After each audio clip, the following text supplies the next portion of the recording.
దీపంతో వెలుగులు పంచిన అన్ని పేదల కోసం కష్టజీవుల కోసమే చేస్తున్నాం.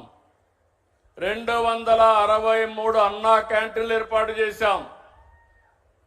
దీనివల్ల డ్రైవర్లు, కూలీలు, కార్మికులు, అసంఘటిత కార్మికులు మధ్యాహ్నం ప్రశాంతంగా భోంచేసే పరిస్థితి తీసుకొచ్చాం.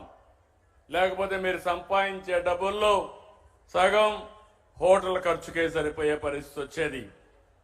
ఈరోజు నేను ఒకటే మీ అందరికీ విజ్ఞప్తి చేస్తున్నాను. మిమ్మల్ని చూస్తున్నాం, మండు టెండర్లో పనిచేస్తున్నారు, జోరు వనల్లో పనిచేస్తున్నారు, ప్రమాదకర పరిస్థితుల్లో పనిచేస్తున్నారు. అలాంటి కర్షక కార్మికులకి మనస్ఫూర్తిగా ధన్యవాదాలు, సెల్యూట్ చేస్తున్నానని చెప్పి కూడా నేను మీకు తెలియజేస్తున్నా. మీ కష్టం వల్లనే ఈరోజు సమాజం ముందుకు పోగలుగుతా ఉంది, అభివృద్ధి జరగగలుగుతా ఉంది, రైతులు పంటలు పండించగలుగుతున్నారు, అందరికీ తిండి పెట్టే పరిస్థితికి వచ్చారని చెప్పి కూడా నేను మీకు తెలియజేస్తున్నా. మన రాష్ట్రంలో 88 లక్షల మంది అసంఘటిత కార్మికులు ఉన్నారు. చిన్న చిన్న పరిశ్రమల్లో కానీ, పెద్దవి కానీ, చిన్నవి కానీ, అదే మరి షాపుల్లో కానీ ఎక్కడ పనిచేసినా వీళ్ళందరూ పనిచేస్తున్నారు.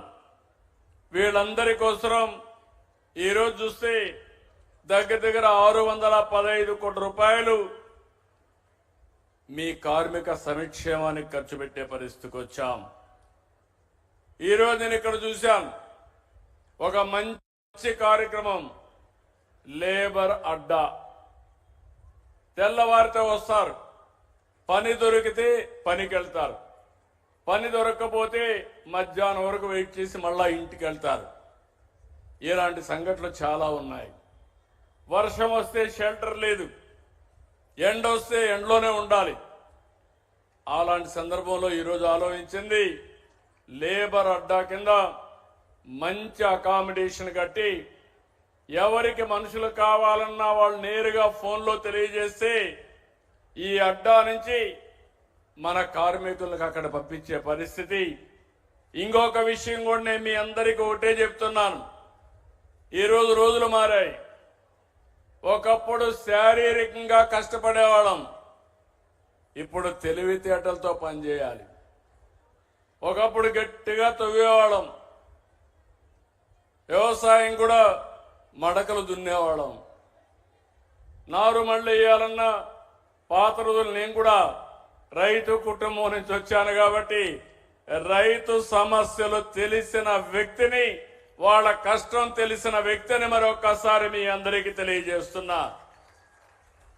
అది చూసిన తర్వాత ఈరోజు మొత్తం కూడా ఆధునీకరణలో ముందుకు పోతున్నాం. నేను అందుకని ఒక కార్మికుడు కొడుకు ఎందుకు ఒక కంపెనీ ప్రారంభించకూడదు?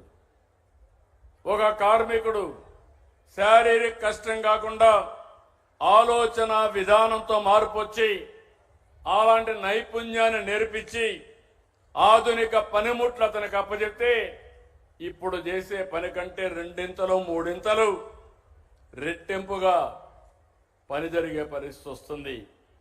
దీనివల్ల కష్టం తగ్గుతుంది, ఆదాయం పెరుగుతుంది. అదే ఆలోచిస్తున్నా.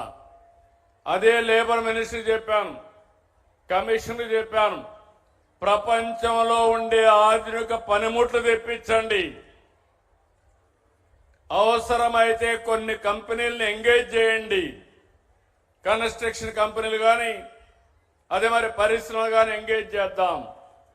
నా లేబర్ అడ్డా రేపు రాబోయే రోజుల్లో స్కిల్ డెవలప్మెంట్ సెంటర్ గా తయారై మా లేబర్ కంతా ముందు చూపుతో మీ జీవితాల్ని ఆదుకునే బాధ్యత ఈ ప్రభుత్వం తీసుకుంటామని చెప్పి కూడా నేను మీకు తెలియజేస్తున్నా. పనుంటే పనికి వెళ్తారు, పని లేనప్పుడు ట్రైనింగ్ ఇస్తాం. అవసరమైతే ఆ రోజు ఏ విధంగా చేయాలన్నో అది కూడా వర్కౌట్ చేయమన్నాను. మీకు అందుకని అన్నా క్యాంటీన్ పెట్టాను. ఒకవేళ పని లేకపోయినా ఒక ఆటో డ్రైవర్ కూడా ఎక్కడెక్కడో తిరిగి మళ్ళా ఇంటికో ఎక్కడికో పోకుండా దగ్గరుండే అన్నా క్యాంటీన్లో భోంచేసే పరిస్థితికి వచ్చాం, భోజనం పెట్టే పరిస్థితికి వచ్చాం. ఇంకో పక్క ఆటో డ్రైవర్కి కూడా 15,000 రూపాయలు సంవత్సరానికి డబ్బులు ఇస్తున్నాం. ఇవన్నీ ఎందుకు చేస్తున్నాం అంటే ఈ రాష్ట్రంలో ఏ ఒక్క వ్యక్తి, ఏ వృత్తిలో ఉండే వ్యక్తులు కూడా ఇబ్బంది పడకూడదు. నేను ఒకటే మీ అందరికి విజ్ఞప్తి చేస్తున్నా, నా ఆలోచన ఒకటే. ఇప్పుడే కుమార్ రాజా గారు చెప్పారు, చాలా బాగా మాట్లాడాడు.